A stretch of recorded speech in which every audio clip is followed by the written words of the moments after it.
welcome to CEO.CA. My name is James Patton, and today I'm joined by Alex Klenman, CEO and Director of Tisdale Clean Energy. Tisdale is focused on acquiring and exploring uranium projects, and they trade on the CSE under the ticker TCEC. Alex, it's great to see you. James, thanks for having us. I'm happy to introduce Tisdale to your audience. Thanks so much. So let's get right into it. When investors on CEO.CA are looking at Tisdale, what should they be keeping in mind? What's the elevator pitch, so to speak? Right. I'm not a big fan of elevator pitches, but that's hard sales where I come from. So for me, it's quite simple. It's an easy story to digest. Early stage capital structure. We have 29 million shares out. No money's been raised south of 18 cents. So the foundation for a strong capital structure is there. We went directly, we bypass high risk greenfield uranium exploration by picking up a project that has a historic resource on it. We've cut a deal with Sky Harbor Resources. It's an earn-in up to 75% on a 7 million pound deposit in the basin. So we go directly to the development of this deposit. Now, what's interesting from our perspective and what makes it super compelling is the last couple of holes that were drilled in 2015 were the highest grade holes yet. The grade of the inferred resource is 0.03%, so low grade for the basin, still above the world average, but low grade for the basin. You can still work with that. This is shallow. We're not talking about 400-meter holes. We're surface to 150 to 200-meter depth. But the last two holes that Sky Harbor did in 2015 came back with grades as high as 0.172%, so significantly higher than the average grade of the deposit. And what we feel and what the Sky Harbor geologists also feel is that we're just starting to tap into a high-grade zone. And so the goal here is to increase both the size of the deposit and the grade. And we're well under our way to doing so. Just announced today our first drill program, which is coming up pretty fast. Yeah, really interesting to hear about that relationship with Sky Harbor Resources, which I wasn't aware of, but a company that you're right is on a lot of people's radars. Let's talk about that phase one drill program announced at the South Falcon East Uranium Project in the Athabasca Basin. Can you give us an overview of the program, what work is planned, and what does this program mean for investors? Right. Well, it's important. First of all, it's a milestone. Right now, no one's getting any credit for those pounds in the ground. We're basically, if you do the math, it's about 25 cents a pound right now. We're in an environment with 15, 16-year highs in the spot price of uranium at about 105 pounds. So we feel that we can close that disconnect to get it to 50 cents, to get it to $1 a pound, which does wonders for our valuation and our market cap. So the first program is small. It's $1.25 million program, but that meets the obligations of the earn-in, the first phase of the earn-in. So that's a milestone for us. I'd love to drill more and do more meters than what we're going to get for the 1.25, but that's a function of our market cap. Right now, we're not in the sweet spot for institutional money.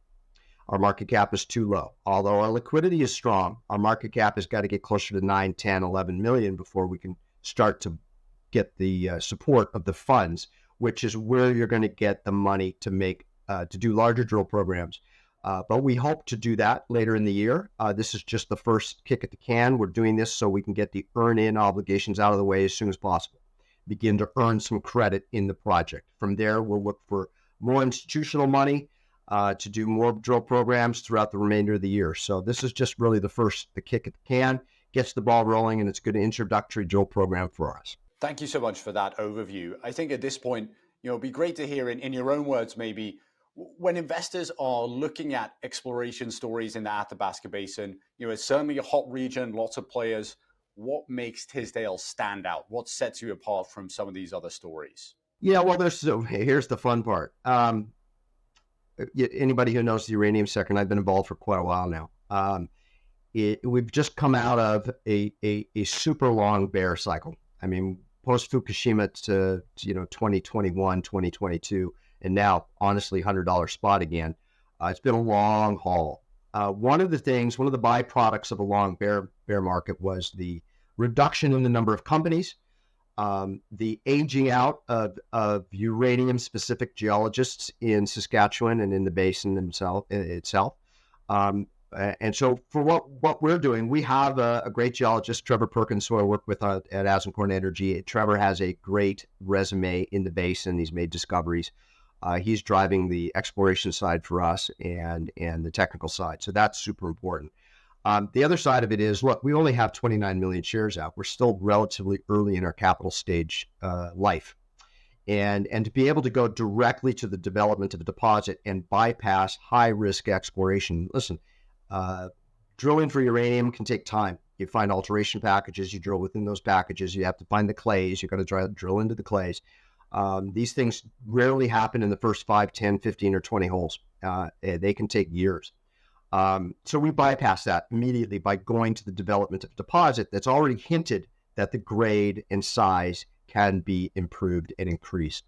So that's the value. At the very least, we end up with a 7 million pound compliant resource with maybe $150 or $200 spot. At the best case scenario, we grow that substantially both in grade and size, and we do that while we have this generational opportunity in the uranium space.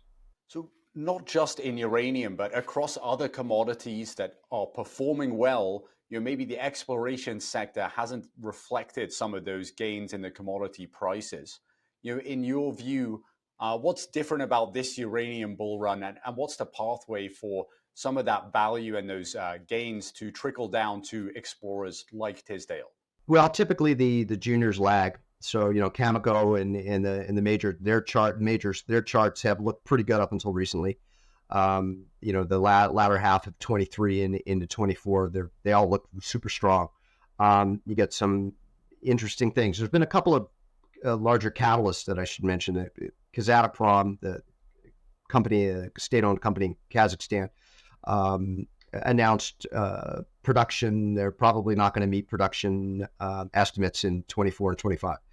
Cameco's news today that they didn't meet their estimates in 2023, despite the fact that revenue is up and across the board for them. It was a weird day today. So there's all this other stuff going on. We have macro issues in the broad markets. We have war, we have the recession, we have these other things that are really pushing and fighting for everybody's dollar, interest rates, and so forth. That's the difference between the last big bull run and what we're seeing today. Now, having said that, you really have to look at how these things play out. We aren't there yet. This is not the peak. We are at the beginning of a runway of a peak. Many people think $130, $150, even $200 spot is achievable in the next 12 to 18 months. And really, it's just, I think, we have an election year as well, so that always plays into it. In 2021, if we had $105 spot in 2021, it would have been epic, because the broad markets were much, much healthier, and there wasn't as much, concern about recession and interest rates and war and all the other things that are on everybody's daily plate. But we, you talk to the experts, and I'm by no means an expert, but I do spend a lot of time talking to them. I find that to be illuminating and important. But there are a lot of smart people out there who are saying that this is the best setup that they have ever seen in this space. And one way you can sort of measure that is the number of public companies suddenly sprouting up, changing their name to XYZ Uranium, and staking some ground in the basin and getting to work. That's a byproduct of a hot market. So here we are. That's happening. Why we're different is we're going right to the development of a deposit. So we have an asset that's going to back our evaluation, and we're not waiting to see if we can find something. We have something. Let's see how big it can get and how juicy the grades can be. So just to wrap up, maybe looking a bit further ahead than this phase 1 exploration program, can you tell us what else is in store for Tisdale, and why should investors be paying attention? Right. Well, we're going to market the company right now. No one knows who we are. So we're going to be, this is a component of that. You're taking the time to speak to me today to introduce the company. So it's going to be a lot more of that as we increase the awareness of what we're doing. I think from a strategical standpoint, really what we're trying to do is get a company on the radar, get the drills going, establish, confirm the mineralization, let people know that we have a deposit that we are developing, and see if we can increase the market cap to the point where we can attract institutional money. We need to be able to drill This is all about drilling that project over the next 3, 4, 5 years.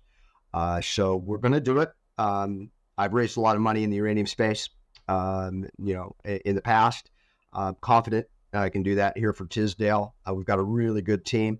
We're working closely with Sky Harbor and Jordan Trimble, and it's just a matter of time. I think ahead we're going to have multiple drill programs. Is this the only drill program of 2024? I hope not.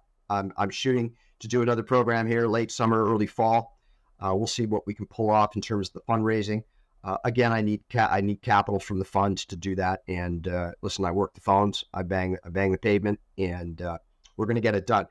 The great thing is we have a very supportive partner in Sky Harbor, and we're in a great place. We can drill year round. So it's and we're permitted. We're ready to go. So first phase here. Let's get some holes in the ground. Let's talk numbers.